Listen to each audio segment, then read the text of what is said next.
Hello and welcome to Dead Letter Movie Chat, episode 31, 31, 31, 31.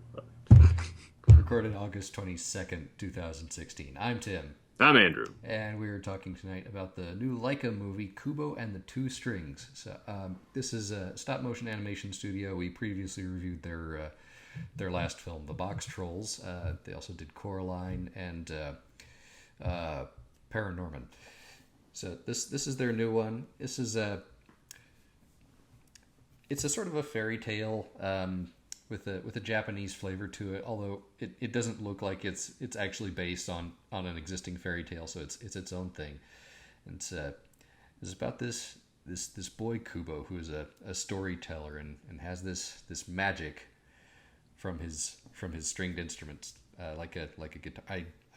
I'm not sure what it's called. I really should know what this is called. Really I meant to should. look it up today. Oh well. By his Yes. Japanese guitar.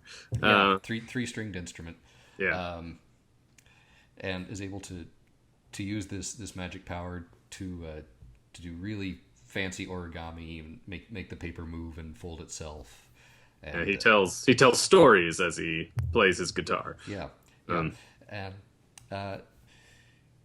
so from there it let's see, our hero Kubo is missing an eye, and it turns out the people that took it are after his other one.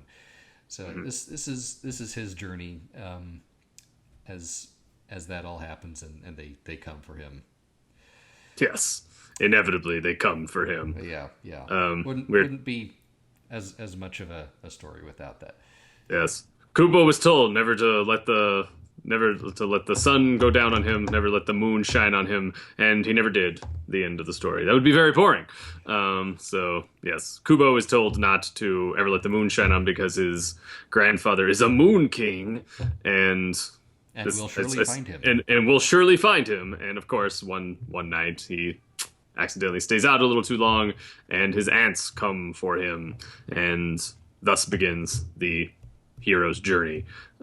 This is pretty by the books hero's journey thing. Joseph Campbell would be totally into this movie. I actually think it's the best rendering of this kind of story I've seen in years, possibly since Star Wars.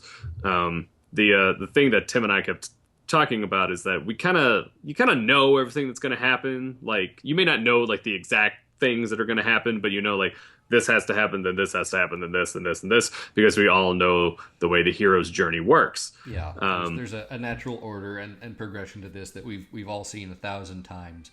But what we also said and agreed on was that it's the same dish, but it's prepared in a little bit different way, such that the flavor is distinct and unique enough. It's really something that it's just different enough from anything that it almost becomes its own thing entirely. I had a lot of fun with this movie. This is easily the best movie I have seen in several months. Yeah, me too. It may be the best thing I've seen this year. It's probably the best animated movie I've seen this year. With maybe Zootopia, possibly, but I still would lean more towards this. The film is the film is beautifully animated. I did see it in 3D, and it looks amazing in 3D. But Tim saw it in 2D, and he says it's also still just as spectacular. Yeah. It's really, really beautiful. They have clearly come a long way from when they started, and there's just so much polish on their work. It feels organic, but it's not like you see fingerprints, literal fingerprints all over everything. That really hasn't been their style, but but you're totally right. It's clean but still lived in. And yeah, I love the art, and the motion is so fluid. Even for stop motion, now and then you see some of the characteristic hitching motion just a little bit, but man. This was just absolutely beautiful to look at, even in 2D. And the story is also amazing as well. It's like Tim said, it's a Japanese story, but it doesn't seem to be from a old folk tale or anything like that. It does seem to pull from a lot of things, which makes it kind of its own story, but still has a very distinct Japanese flavor to it, which I think is actually pretty neat, actually. Yeah, And I thought it was really neat, and it was enough to get George Takei involved. oh my, yes, indeed. And he was there. He did the thing George Takei does, and he did it well. Um, Charlize Theron also does a good. This is some of the best voice work I've heard in a while too. Matthew McConaughey, you can forget is Matthew McConaughey because there's none of that. That's true. Yeah, there's It's none of that. very All distinctly. right, kind of thing. Yeah, it's still very distinctly Matthew McConaughey. Oh yeah, But he is just spot on here. Totally inhabits his character. which is something because he's a giant bug. Yeah. This, which means now Laika needs to make Kafka's The Metamorphosis. Nah, I'm kidding. I'm kidding. Although I watch it. But yeah. So the film is it's just an all around great little movie. It has some really interesting thoughts about how memory works, how family is just. But the thing I really like about it is that it's we talk about how it uses the hero myth, the hero's journey, but it also speaks a lot about how stories work. And that's something that I think is really cool because early in the movie, Kubo, he tells this story that doesn't have an end because he always has to go home when he gets to the end of the story. And he probably doesn't have the end of the story for that matter. So he always kind of lucks out. And while I saw the movie I saw the movie in the theater that had children in it, and these kids that were mildly disruptive during the film. And at the end of Kubo's story, he said, it's a cliffhanger. It's like 5-year-old kid says this. And they cut to Kubo's house on the edge of a cliff. And I thought, that is brilliant. Yeah, and I had totally missed that. Yeah. I wouldn't have caught it if some kid hadn't just misbehaved in the audience. So. And there are loads of just subtle little touches like that are absolutely wonderful. I think this film not just because of the art and the physical mechanics of it, but also because of their storytelling.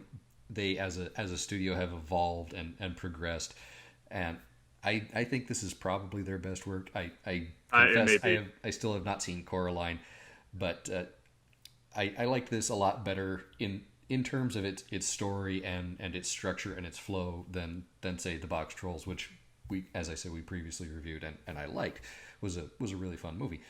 But this had a much narrower focus on Kubo and 2-3 characters who are much more immediate to his narrative, without a whole lot of stuff around the sides that's just sort of there. I mean, all of that stuff can be great and add flavor, but here they really pulled back on that. There's not as much. There's enough that you get a sense there's a larger world and there are other people in it, but nothing that really distracts you from the main thrust of the story. Yes. No, I agree. And I can't decide if this is better than I really like Paranorman, but I'm not going to say it's their best movie. But I can't decide if this is better than Coraline. And that may only be because it's based off of a really good Neil Gaiman story. And that's the thing. I do think it's better. It's the best It's better animation than Coraline. They've definitely outdid themselves in that regard. So yeah, that's the only thing I'm a little unsure of. But at the same time, like if it isn't surpassed by Coraline, Coraline doesn't do it by much. And so yeah, I think this is, I don't know, I wish there were more movies like this.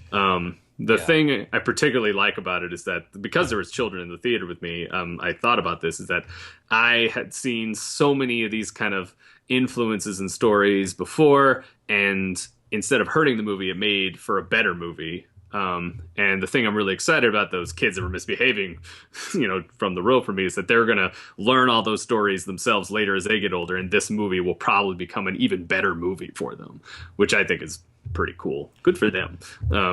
Way to be young. Absolutely. No, this is a wonderful family film. Absolutely take the kids. I mean, yeah, kids are going to be a little disruptive in the theater. It happens. It happens. They're young. They're learning. But this is, I haven't seen a better family film probably this whole year. Yeah. To be honest, it works on a lot of levels. It doesn't play down to the kids, No, and that's something which that's means it's not too dumb or too cloying for adults mm, to enjoy. And there are layers and complexities that are not inappropriate, but that are totally going to go over kids' heads. hmm So not any sort of loosely veiled adult humor, none of that kind of stuff.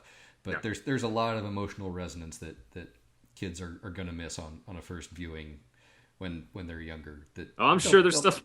yeah. I'm sure there's stuff I missed. Oh yeah, there's stuff I missed for sure, Yeah, like the cliffhanger bit. yeah. That totally did not occur to me. I would catch stuff on repeat viewings, I think.